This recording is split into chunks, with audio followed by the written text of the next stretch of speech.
Save that. For the recording tonight. You messed it up.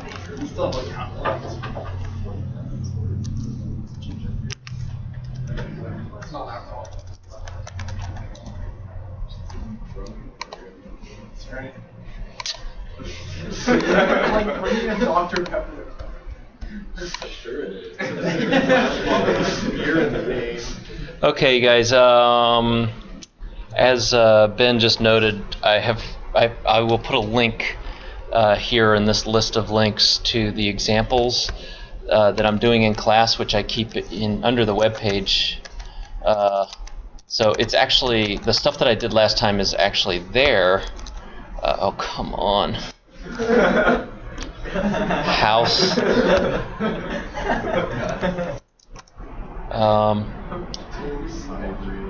What am I trying to do? I'm trying to go to examples.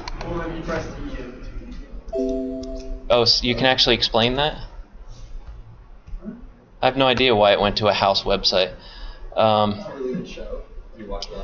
I don't. My daughter does, but she doesn't use this computer, so I don't get it. I don't think she uses it. Well, good point. She's sneaking into my office because this is in my office all the time. So somehow she's getting into my office. Yeah. So the stuff that I did last time is in this directory, and I'll make a link. So this morning, it's been like 5 years since I taught this class, and so I realized as I was doing the homework this morning that it needed a bit of tweaking. And so, number one, I went back to capital list. That's for you, Josh, although it's for me too. My classes like to be uppercase, and Gishard's classes, he doesn't really care. So what I was doing was I was looking at Gishard's book when I wrote this assignment originally, and sort of using stuff that he was doing there, and then sort of thinking about stuff that was happening in Savage, and so I think we're good now. But so I've changed this list.h dramatically and given you some information, gotten rid of some stuff, like so there's still first and last, there's still a constructor destructor, there's this get node thing, and then there's this insert thing, and now I've added this error condition. So you're going to set that little variable to 1 if there's a problem. And in fact, if you want to expand on the list of error messages, you could do that as well. There are a couple of different ways that you can run into errors here. And a common technique is to just set a variable to a number and an error code. You've probably all seen error codes before. And the error code is a little bit more descriptive about what actually failed. So a common technique is to have one of the arguments of your function be an error code, and usually 0 means success, and something non-zero means there was a problem. And so I've got insert and remove and get value all based on the list position. We're going to talk about a lot of these things today. When you're playing around with linked lists, insert in particular can be pretty. You just have to keep your wits about you. There are a lot of different cases that you have to deal with. You have to deal with, for example, when you're inserting, you have to deal with the possibility that the list is currently empty. You have to deal with the case where the list only has one element, and then all the other cases are the same for insert. Type def. Yeah, type def. Okay. That was the other thing. There was a typo in the previous list.h. Where I had the order switched. Again, don't know what I was thinking there. Mostly I was just in a hurry, I think, when I put that together. Typedef is a way of naming, of abstracting a data type.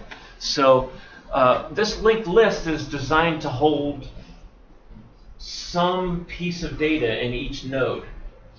Typedef lets you name that in a somewhat more abstract way, so that you're not stuck with calling it double. You can call it a list item, which is more abstract than double. So it basically gives the string list item the same functionality stuff. Right. And there is another useful aspect to this, which if you go here and you declare, let's say you wanted to. It's useful, and I'm not actually using it for this purpose, but let's say you wanted a previous pointer as well. If you put comma prev in there, it will not do what you want. So if you do node star next comma prev, next will be a node star pointer and prev will just be a node. It's a very common error to make, because the star, the unary operation star, binds to next, and then prev is sort of left out in the ring.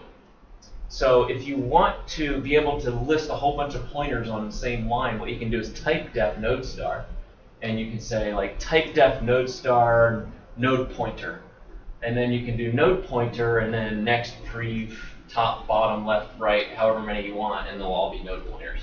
So type def will actually distribute that star for you, whereas the explicit notation won't. So you do see type defs used often in the context of pointers as well. Can you also do node star next star prev, comma star prev? You can do node star next comma star prev, yes, and comma star as many stars as you want, but you do have to distribute the stars. Are we able to change the type of the list item by just changing the type def at the top there too? Yeah, and that's another useful part of this, right? So now you want a list that holds characters. Just change that double to character at the top, and if you've been consistent throughout your coding, that should be the only change that you have to make. C++ actually has another feature that's even more general than type def, and that's something called a template.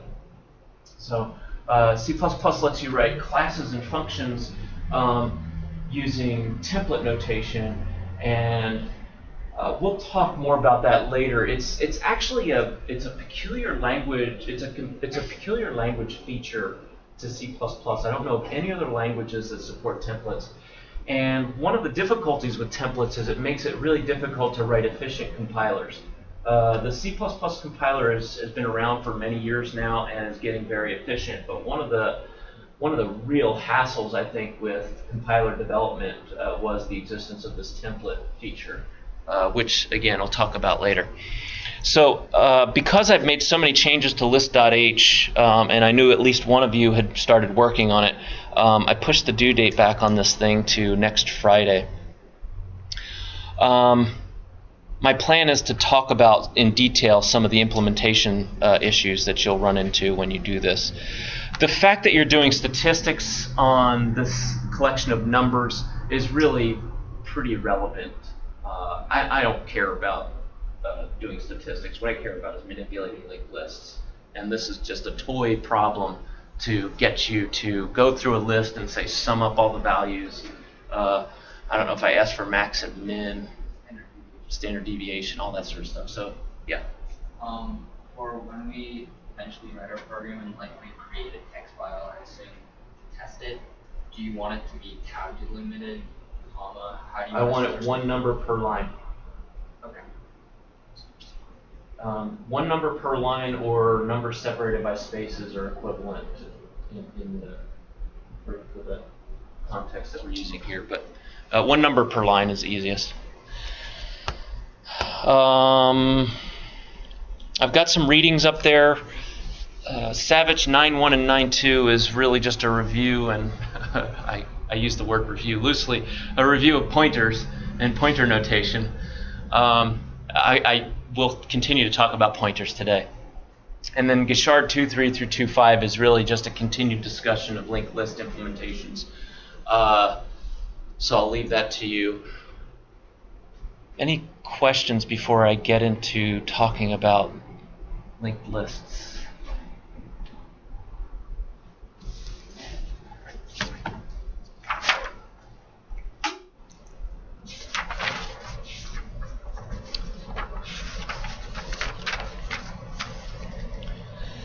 All right, so let's look at here and here, and let's talk about some of these things. I can blow this up a bit, probably more for my sake than yours. So a struct. I talked a little bit about this last time. This is it's almost like a class. it's a data type node, and it has two fields, x and this node star pointer next.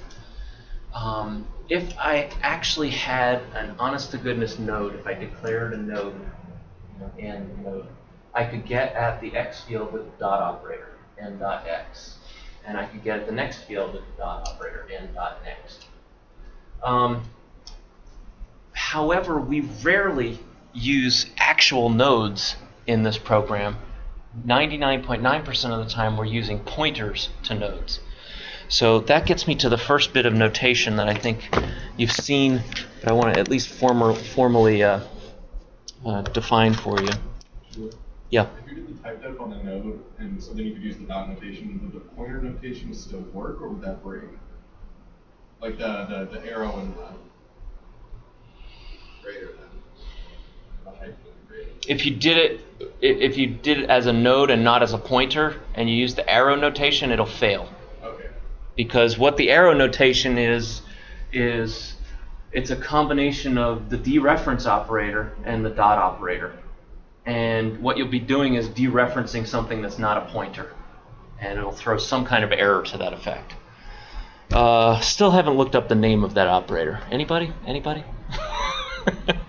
Seriously. Okay. So if we have something like node n, then we can do things like node x equals 5, right? And then we could do also something, and let's say we had another node, like a node m. Then we could do something like node dot next equals ampersand m. Okay, that ampersand is the address of operator. So m is not a pointer to a node, but an actual honest-to-goodness node that has some location in memory space. Ampersand m is the address of the memory that's associated with m. n.next is a node pointer. So it is designed to hold addresses of nodes. So n.next equals ampersand m makes perfect sense. Compare that to the following. Say node, whoa.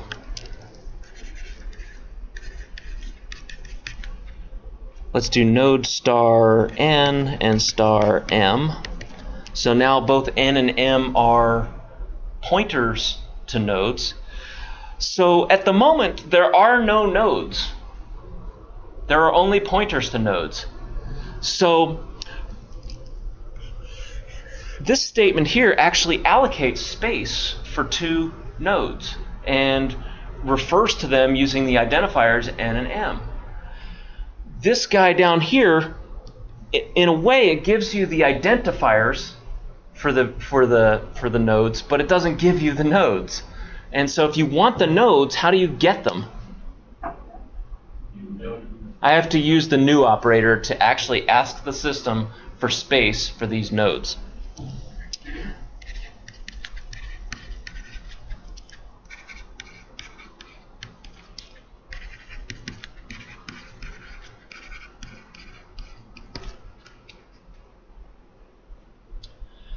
At this point, n and m are almost like they were before.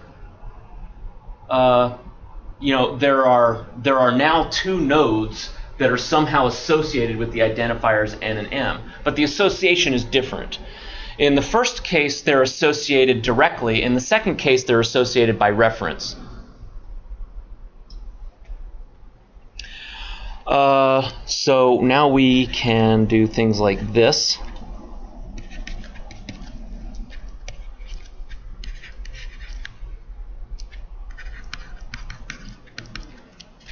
I have a question.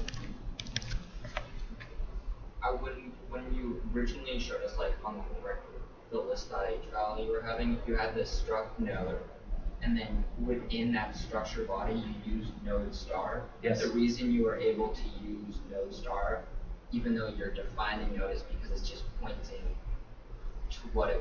I was confused by that because in the body of struct you're using what. I hear you. It seems really circular. What saves you in that circumstance is the fact that there's nothing. a pointer is always the same size. The memory that you need to store a pointer is always 4 bytes or 8 I know bytes. you aren't actually creating a node. You're just So creating a pointer. you're creating for a what pointer will that's be. for a node, and that's enough. Okay. So there's nothing really circular there. But I agree with you, it's a little bit jarring to look at. Confused by this. Yes. So would the compiler complain if you didn't have node star and just straight up node in the definition for node? Let me think about that for a second.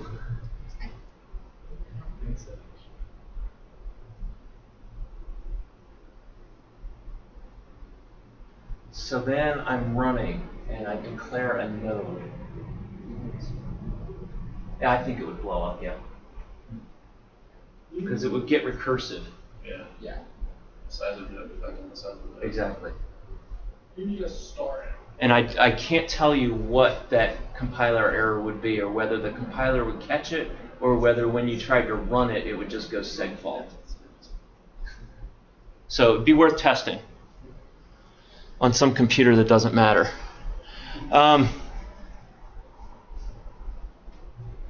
So hopefully you start to see the difference here. N arrow next equals M makes sense. Does n arrow next equals m make sense? Yes. Which one pointer there? It's next is a pointer, right? M is also a pointer. Okay. Well, okay, so I mean, I don't know this. So when you do the star n, it allocates the space, and then when you do n equals new node, in that space that's been allocated, it creates a new node, right? No. When you do node equals star m, all you do is allocate 4 bytes to hold a memory address. And the node has yet to be created. Right. The node is created in the next 2 lines. Right. Each node is created. And now I'm actually filling up the fields in the node for n. Right, but you already have like n declared as a node, or as a node pointer. Yes. So when you do n equals new node. Yes? So new returns a pointer to the new memory. Okay. That's probably worth noting. And so when we were doing this the other day, and this was in a function, right? At the end of the function, you lose all of the keywords that were created in the function. So the idea is using this construction that the node will still exist, you just won't be able to access it aside from pointer. Right. Right. So it has no name. Right. It's a nameless. And that's something that you always worry about. So you can have, there are 2 things that can happen with pointers and nodes. So if you have a node that you've created and you've deleted all the references to that node in your program, that's an orphaned node. You can never get it back. And that's a memory leak, and that's a very common bug in programs. Like, I don't know if you've ever noticed you turn your laptop on, you let it sit there, maybe it's running Google Chrome, and it's been running Google Chrome for the last 6 days, and you come back and you try to wake it up, like you've been awake for a long time, and it just cranks and cranks and cranks. That's because Chrome has a memory leak somewhere, and what it did was it sucked up all of your real memory, and it started pushing stuff in the operating system out to swap. And in order to get it back up and running again, your computer is grabbing all that, it's kicking out all the Chrome crap, and it's pulling in all the operating system stuff off of swap, which is on your hard drive, and it takes a while.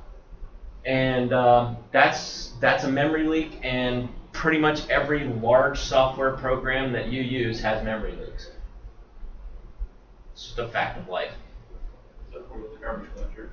Yeah, if it's written in Java, it probably doesn't have a memory leak. Even Java, though, you can do memory leaks in Java.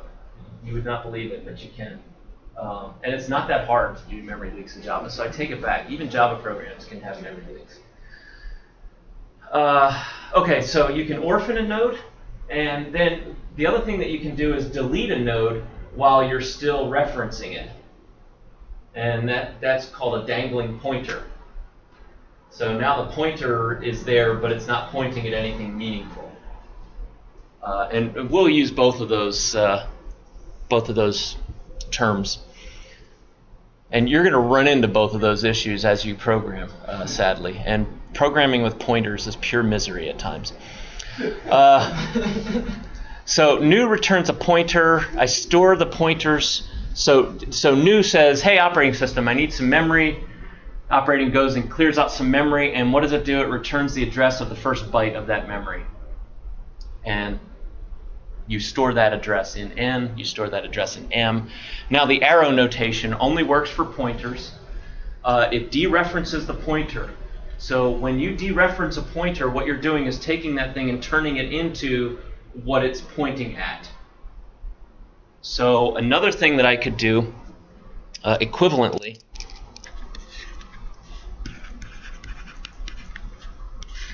I can do this.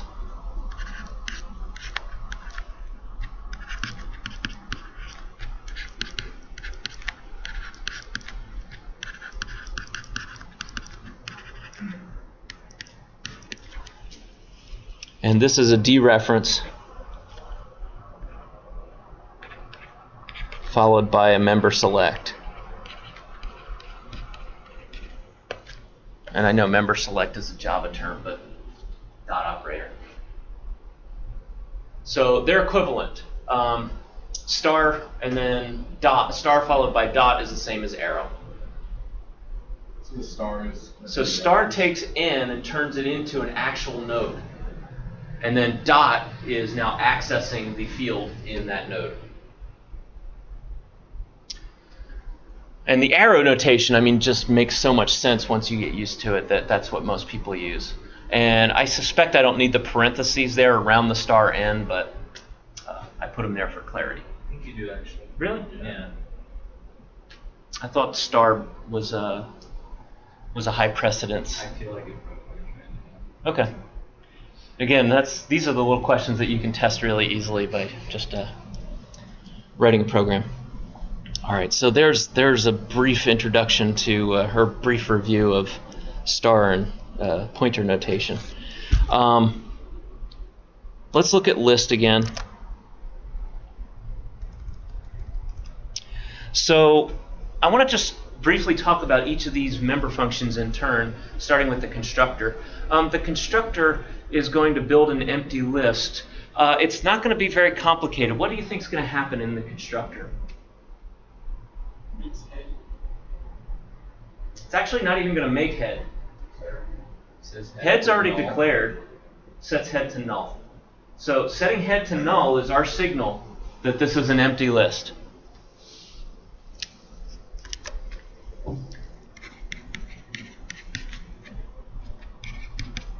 Oops. Okay, and that null constant is actually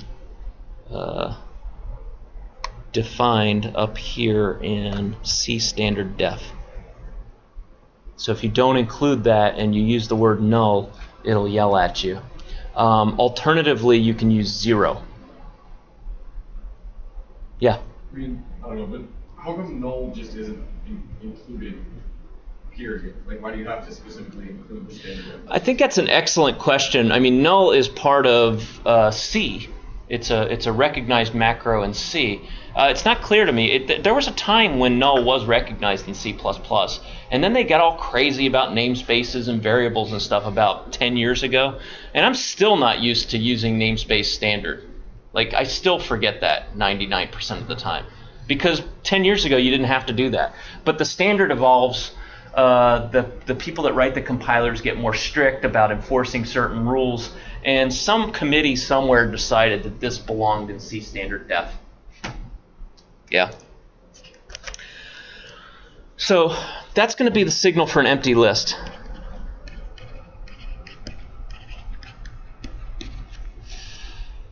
All right.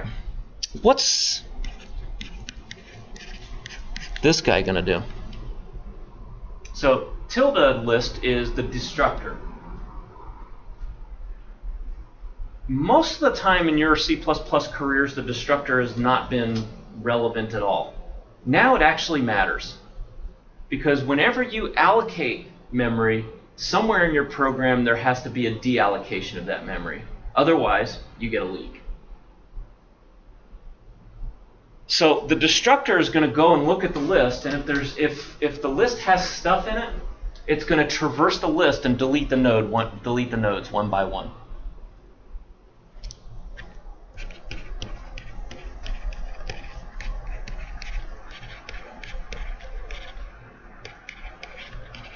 And then we'll also have a node destructor, right? Well, we have a struct for our nodes, so no. But if the node was a class, you might think about a node destructor. But the thing is, our nodes don't have any dynamic memory inside them, so they don't really need sophisticated destructors. They'll destruct themselves. Yeah. And the other thing is, I keep saying we have a memory leak, but for our little program here, if we run our program and we build this really long list, and then we're all done and we quit, we haven't actually stolen any memory from the system. Because the system is smart enough to know that the memory that you allocated while you were running that program, now that the process is gone, the system's going to reclaim that memory. So you don't have to worry about that in this particular case. These memory leak issues that I'm talking about are for programs that run for a really long time and are constantly allocating and deallocating memory over and over again. Programs that run for a long time will have memory leaks, but you can always get that memory back simply by killing the program. So when Chrome has leaked all over your laptop, if you close Chrome and you wait patiently for 1.5 minutes while it cleans up all the memory and stuff, you get all that memory back.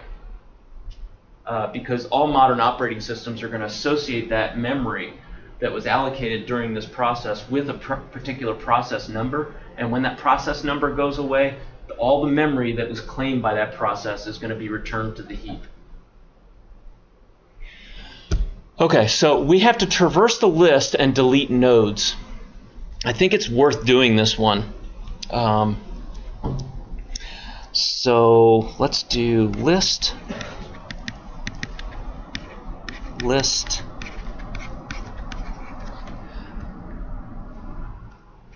Now the only variable that's part of the list class is head. So the only access that we have to the list is through the head pointer. So you want to be really careful about changing the head pointer. Now here we're about to destroy the list, so I don't really care about screwing up the head pointer. But you'll notice in the exercise that I did on Wednesday that I introduced this new variable called a cursor. Right? So you have the head pointer, which points to the first node in the list, and then that node points to subsequent nodes. Just to be really careful about losing that, about orphaning your list, I usually introduce another pointer, a node pointer, that starts out at head, and then I can move along the list. And if I ever get lost, oh, well, I know I still have head there to get me back to the first node. All right, so let's talk about how to delete a list. Let me just remind myself how I did it.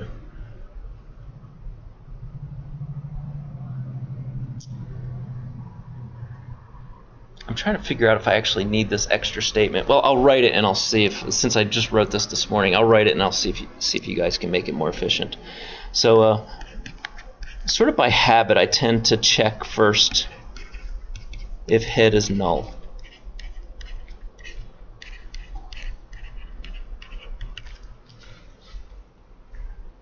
So this is kind of a short circuit. If head is null, there's already no list. So don't do any work. And then everything after that is work. So let me get myself a cursor. Oh.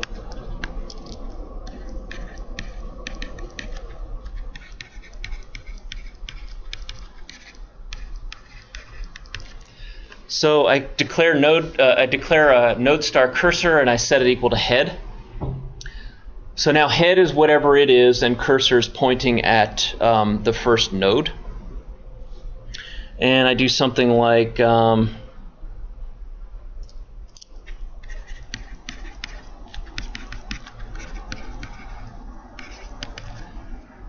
Yeah, let me just write this out, and then we'll see if we can see if it's as efficient as it can be.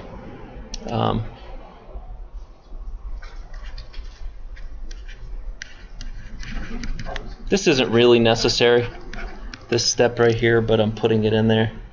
And let's do this. While cursor not equal to null, temp equals cursor next.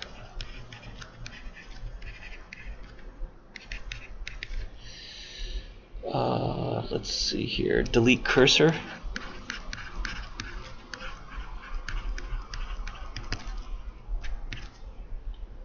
And let's see here. Cursor equals temp. Yes. And I think that'll do it. Okay, let's stare at this for a second. So while cursor is not null,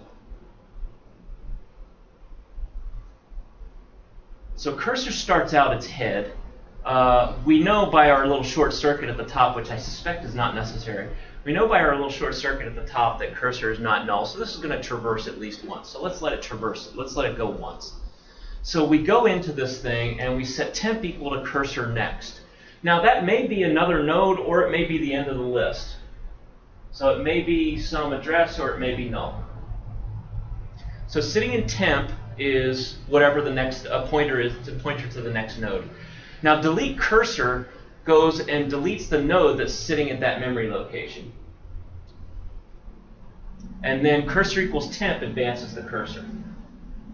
What does delete cursor actually do? It tells the system that you can use this memory for anything you want now. So, and it knows that it's the whole node, not just the 4 bytes holding right. the pointer that it is. And how does it know that? Because it knows the data type of cursor.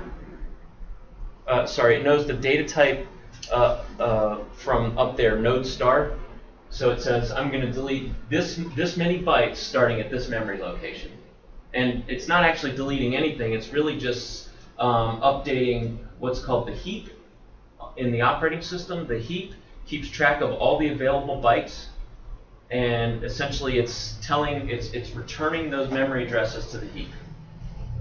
So then if you are in this program and you need another node, that's some space that you can now use, or if you're using some other program on the computer at the same time, that's space that can be used by other programs on the computer. So you're actually communicating with the operating system at this point when you call new and delete. Since this is a destructor, we're not really worried about the prospect of like orphaning it. Do we really need the step of using the cursor instead of just using the pen? No. There's a lot that I think I could fix here. For example, what if I get rid of this line? Like I said, it's been like 5 years since I've done this stuff, so if I get rid of that line, I don't think I break anything.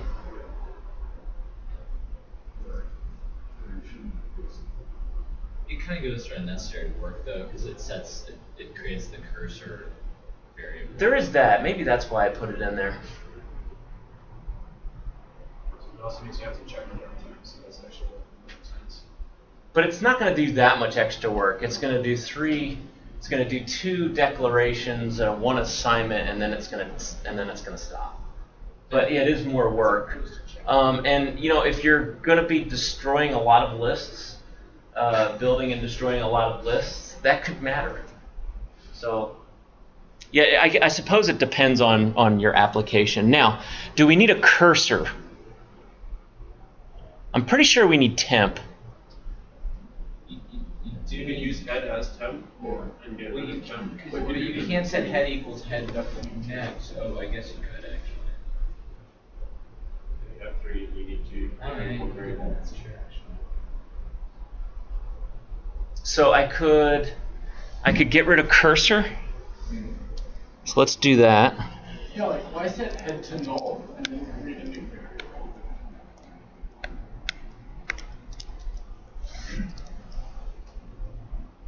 Yeah, streamline. I know, it's awesome, isn't it? Fortunately, there's no find replace in handwriting.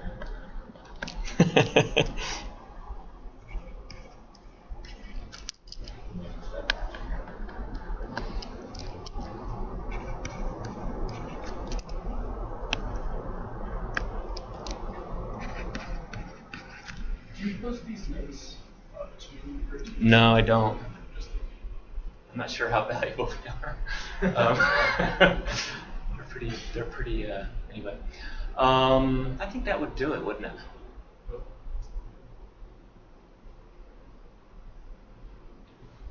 Does everybody see why we need temp? You have to store the location on the next one so that you can get there. Yeah. Otherwise, I've orphaned the list. In a sense, I've deleted all references to the list, and that's not a good thing.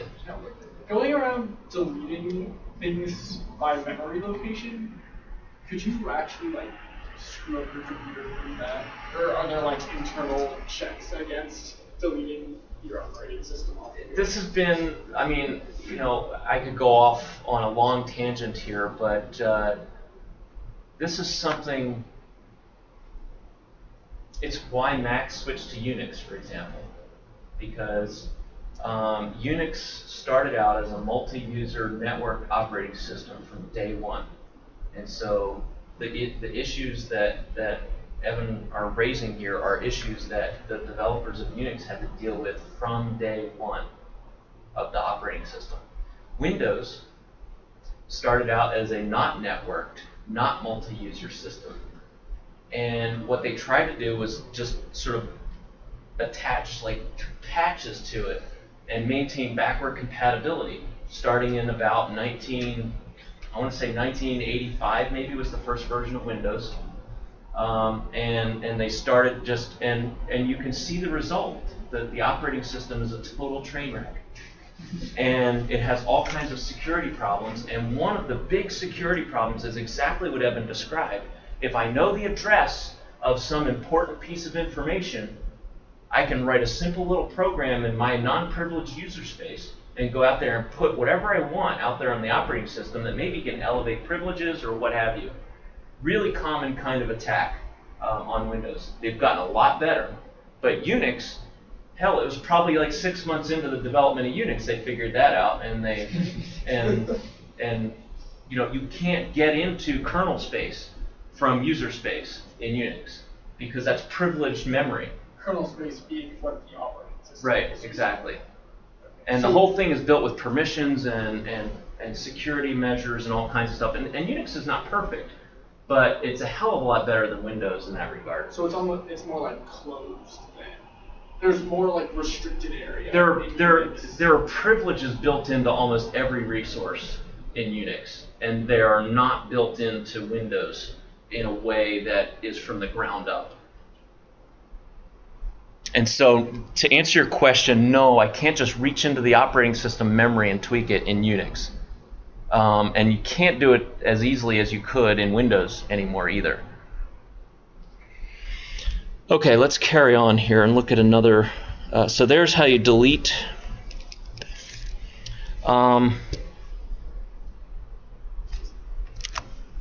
Some of these are easier than others. For example, first.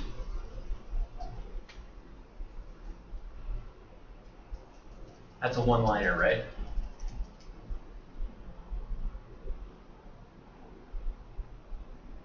Return head. Yes, thank you. Last. Not a one-liner. Traversal. You one liner. It requires a Cursor traversal. next equals null, return cursor. Yeah, so last is a traversal that you go to the end. When the next pointer is null, you're at the end, and you return the pointer to that last node. So I'll leave that to you because that's another traversal. I want to do at least one of these guys that has a position in it. So let's look at get node. So I want to return a pointer to the pth element in the list. If you look at the classes I've laid it out here, this is pretty much the only way that you can modify an entry. right? I have ways of inserting nodes and removing nodes, but what I don't have is a way of changing the value of a node. This is how you would change the value of a node. You would go and grab a pointer to the third node, and then you would change its data field.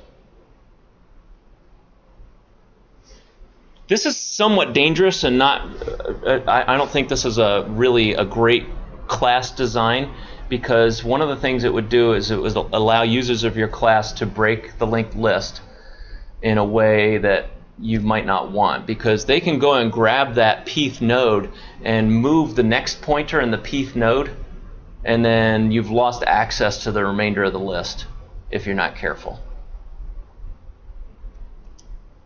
So let's look at getNode.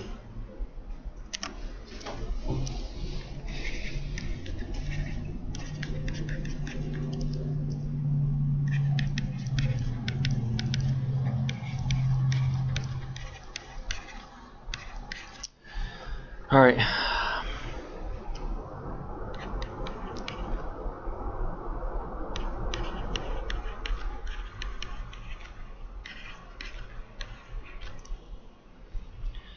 So the idea here, and we're going to use 0, we're going to use indices that start at 0, just like traditional C and C++. So the 0th list position is the first element in the list. Everybody okay with that? That's the convention. I haven't written it explicitly, but that's the assumption that I'm working under, that 0 refers to the first node. So if I want the first element in the list, then I would call, if I want a pointer to the first element in the list, I would call getNode 0, and that would return a pointer to that first node. All right. Let me show you what I've got here. List position, and then you can see if we can make it more efficient. So I'm going to declare an index variable 0, index equals 0. If head equals null, return null. So the error condition, in a sense, this is an error condition. If I ask for a node from an empty list, I'm just going to return a null pointer. And in general, if I'm using this member function and I get null back, I'm going to assume that it was a malformed request.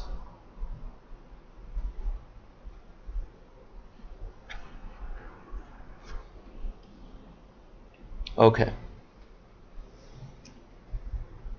Let me get a cursor.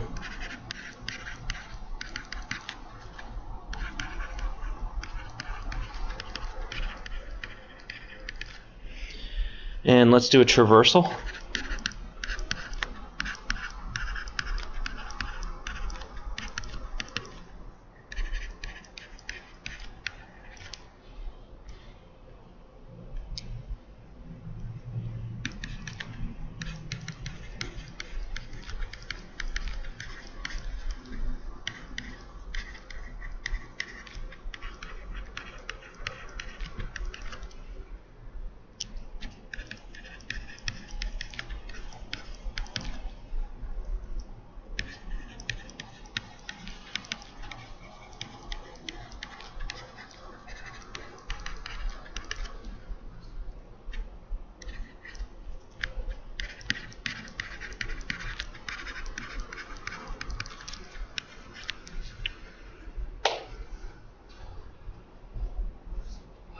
So here, we definitely don't want to mess around with head, so we use a temporary variable, although, yeah, we use a temporary variable.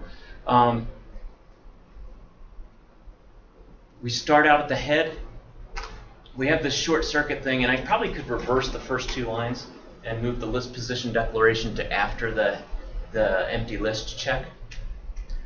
While the cursor is not null, in fact, I wonder if I can, again, this is the same deal. I'm just protecting myself from doing unnecessary work. That must be why I do this. Like I said, it's been a while. So I tend to put these short circuits in there at the front so that I don't do any unnecessary work on an empty list. So while the cursor is not equal to null, if the index is the position, then return the cursor. Otherwise, increment the index, advance the cursor, and try again. If this loop exits because of the cursor not equal to null condition, that means that the index was never equal to the target position, which means that position doesn't exist in this list, which means we return the error condition null.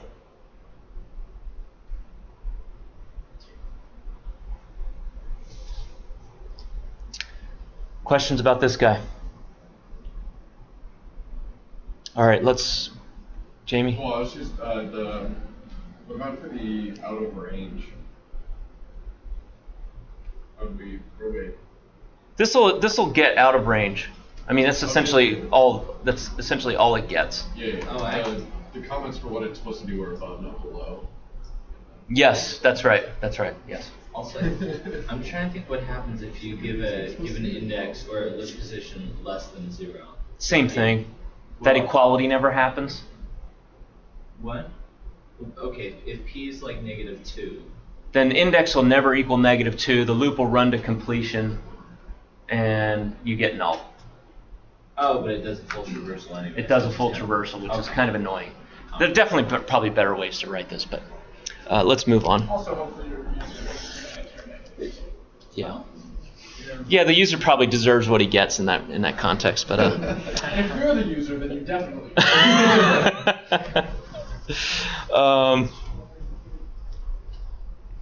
I know I'm right at the end here, but let me just briefly outline what happens with insert, and then we'll fill in the details later. So for list insert,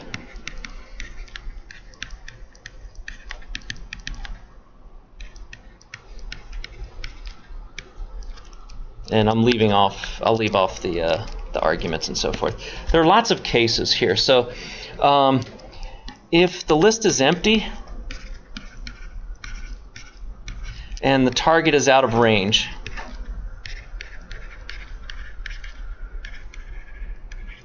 then you want E equals 1. If the list is empty and target equals 0, then allocate a new node. Add it in there. It's ready to go. But the thing is, you have to update the head pointer. So whenever you add at the front of the list, there's this extra thing you have to do. You have to update the head pointer, which is unusual compared to any other place that you're adding in the list. So we have to update head here. And let me see, what's the next case?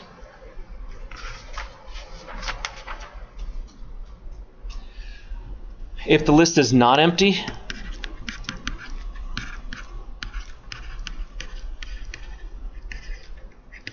and the target is 0,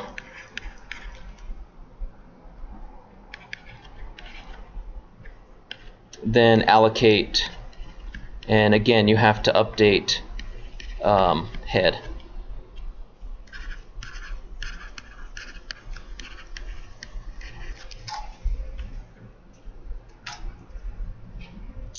And then finally, the most general case is if the list is not empty and the target is not 0.